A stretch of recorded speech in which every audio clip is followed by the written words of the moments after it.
Hello and welcome to my presentation on the Muslim community in the UK. In this presentation, I will try to give it first a little bit of historical context and then explain why the Muslim decided to go to the UK and kind of see how they are doing now in the contemporary times. If we take into consideration the last census that was performed on British territory in 2011, we could see that at that time there were around 2.8 million Muslims living in the UK, and that amounted to roughly 4.8% of the total population. However, with the most recent data that we have from 2019, we can see that there are over 3 million Muslims living in the UK right now, and that they are almost reaching the 6% figure when it comes to total population.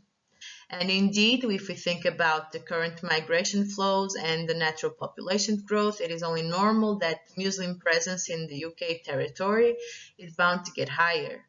But still, a lot of British natives, they overestimate the number of Muslims living in the country. They seem to think that 1 in 6 Britons is Muslim, when in reality that only amounts to 1 in 20. On another note, the vast majority of Muslims that live in the United Kingdom, they adhere to the Sunni Islam, which is thought to be the most orthodox one.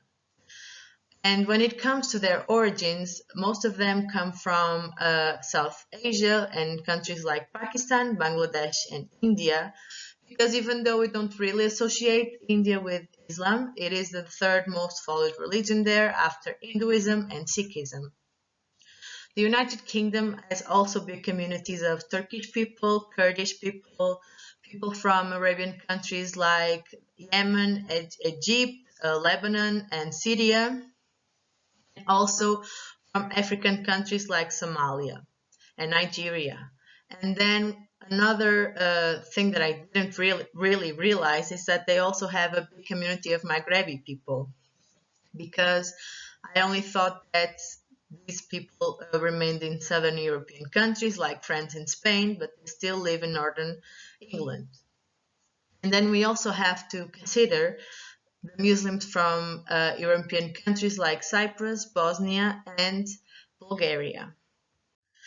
So when thinking about the diverse origins that I've mentioned in the previous slide, we can see why these Muslim communities that occupy the UK might not be so connected as one would think. If we consider their different religious sectors, their political differences, their generational issues, and moreover their own homeland differences, we can see that the only thing that binds these communities together are their appreciation for the Quran and their same religious practices. And after the terrorist attack in New York, a sentiment of Islamophobia has been hitting Muslim communities all over the world. Unfortunately, in the UK, Muslims have also struggled with the way that they are perceived by others. They have been victims of anti-Islamic demonstrations on the streets and on major media channels. Afterwards, after the 2005 bombings in London, Britain started seeing Muslims as an enemy and as an unwelcome presence in their territory. They are often seen as suspects, targets of police raids, and popular media reiterating that they are different from the rest of Britain and do not adjust to the British way of life. Muslims are now subjected to being categorized and watched over as a potential danger in social settings. In the Britain of the 16th century, there was already some Muslim presence. They mainly worked as diplomats, translators, and entertainers and lived in the city of London. However, most Muslim migration to Britain started in the 19th century, where communities came and settled in places like Cardiff, Manchester, London, and Liverpool. This group of immigrants were usually sailors, merchants, servants, and students. The majority of settlers that came from the British Empire and from places like Yemen, Malaya, and British Somaliland, mainly in search of a better quality of life, a reason that to this day still resonates with a lot of us. When they first arrived in the 19th century, Muslims helped the UK prosper in their industrial expansion. They were a great source of labor, but in these days, this movement is also considered have helped Britain expand its cultural and religious diversity. However, ever since the beginning of migrations, Muslims have been subjected to the hierarchy that is relative to the empire. They are the colonized and the British are the colonizers. In this time, some negative images were reinforced about the Muslim religion and race. They were often seen by the British as aliens and often viewed as nothing more than inferior servants who had nothing to offer. Discrimination was mostly seen when taking into consideration job opportunities, housing, and marriage. Um, White women that chose to marry dark or colored Muslims were frowned upon and rejected from their classes.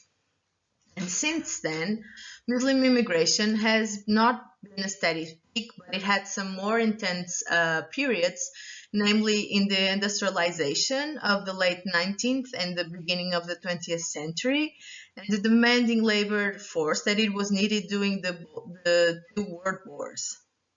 And after the end of World War II, Britain experienced another type of Muslim migration, especially from South Asia, Yemen, Cyprus, and Turkey.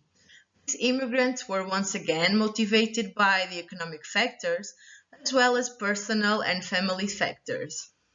You know, sending remittances from Britain seemed to maintain a lot of families that stayed in the immigrants' original homes. And for Muslim societies, going away for work is seen as a tradition with positive benefits. It turns the immigrant into kind of a person of status in their homeland. Unfortunately, in the 1970s, a new type of migration started to appear in Britain. This was fueled by, we could call it, involuntary or coerced migration of people that came from the third world countries. These migrants were fleeing crises that came from wars, famines, and natural disasters. And curiously, with this type of migration, it seems like British people seem to have less of an issue with because they were proud to be a safe place for these refugees to land. The Lebanese and the Egyptian that came in this wave were also high skilled professionals like doctors, teachers, and academics, and students that actually planned on studying in the UK and remaining there. So they were a contrast to the less skilled immigrants that the British were used to receiving. So when it comes to contemporary Britain, we can say that it has been hard for Muslims to sort of adapt to the British way of life, but it has been even harder for the British people to accept them in their territory. For example, if we take into consideration education, most Muslims feel that going to school and getting a superior education is part of their identity as well. Indeed, Muslim parents have also slightly higher expectations for their kids regarding education rather than Christian parents. However, Muslims are thought to have slightly lower education levels than the rest of the UK. If we think about the school qualification, only 25.6% of Muslim immigrants have them, and if we go to higher education, only 24% of them have them.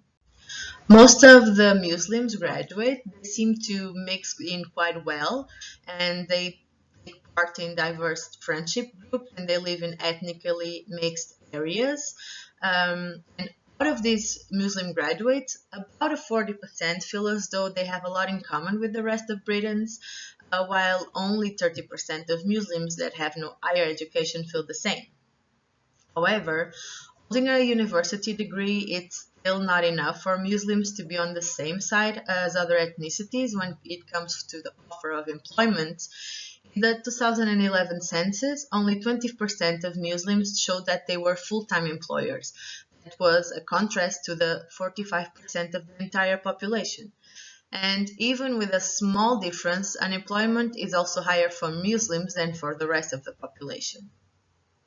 In the same survey, there is an issue called the Muslim penalty that is addressed, and it's seen as an unfortunately people color or ethnicity can alter employees' perceptions of them, especially when a non-white is trying to move up the job ladder. Out of the ethnicities penalized, the Muslim, mainly the Bangladeshi and the Pakistani, suffered the most prejudice, as they suffered both from the race side and the religious side. Unfortunately, Muslim women also seem to be at the biggest disadvantage because you add the color, the race, the religion, and the fact that they are a woman. They will more likely receive less replies to their job applications, even though they have a graduate degree, and they won't get fair payment even with that when compared to their Christian allies. So when we think about where the majority of Muslims find employment in the UK, we can see that most of their professional ventures are in sectors like the food, services, property, and fashion businesses, but they still remain the highest ethnicity in the UK to be economically inactive. In the 2011 census, about 21.3% of British Muslims had never had any work experience. And ever since the 9/11 and the attacks that occurred all through Europe, Muslims have been profiled as terrorists and dangerous, and this fear has distanced Muslim Britons from the rest of the population in the country. This marginalization has also made Muslims a lot more aware of their identity because of the anxiety that is installed in the population. Muslims now feel sidelined and very aware of their differences. Indeed, it seems like one of the main propellers for Islamophobia in the UK has been the media, because they also always report like dangerous stories on Muslims, and even some news issues that are made by big media companies have been proven to be fake. Um, It is also important to note that the tone changes slightly when reporting a crime made by a Christian or someone from another ethnicity and a crime made by a Muslim. This is a biased journalism that unfortunately damaged once more the popular opinion on Muslims, that make them seem like they are extremists, intolerant, and violent. So when they were asked in the 2011 census, 94% of Muslims said that they felt safe while practicing their faith in British territory, and almost the same percentage said that they have felt that Islam is compatible with being British. In the same survey, when they were asked on how they would describe their national identity, 57% of Muslims that were living in England and Wales replied that they felt British, and only about 23.6% of them said that they felt that they identified more with other identities. This shows that Muslims do feel proud of their British nationality. Moreover, about half of Muslims claim that they would like to have full integration with other communities in all aspects of life, even though it is harder for older generations to agree with this statement rather than younger ones. The majority of Muslims believe that it is possible to fully belong to Britain and maintain a separate cultural and religious identity. However, if you asked white Britons what they think of it, they disagree. When they were asked if they thought that both cultures could live peacefully together, 56% disagreed and said that Islam is not compatible with British values. And only 28% of them agreed and said that they could both cohabit perfectly. Nonetheless, Muslims in the UK have become a lot more politicized due to their shared experience with harassment and discrimination. The overall rejection of Muslims and Muslim culture in the Western world has helped different communities in the UK join in a collective meaning of what it is to be a British Muslim. Even though in the UK, Muslims are usually associated with their South Asian peers, it is important to remember that the first people that came over and identified themselves as Muslims came from Morocco, Yemen, and Somalia. So their true origins and heritage in this country come from a lot of diverse places and settings. For many, the issue of belonging to a minority, namely one that is judged so easily, is that it does makes it difficult for them to feel as though they do belong in the UK.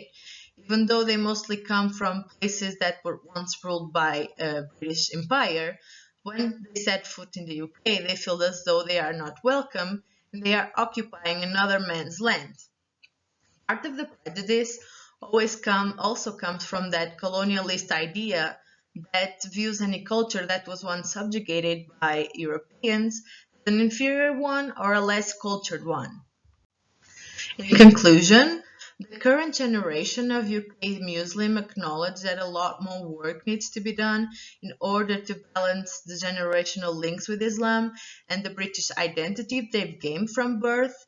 And they are now both a sense of identity in one. And then for that to happen, they must change people's perceptions of them and of the whole community. They must try to mingle more between communities in order to convey an image of a peaceful and friendly Islam. Thank you for your time, and I hope you enjoy this presentation.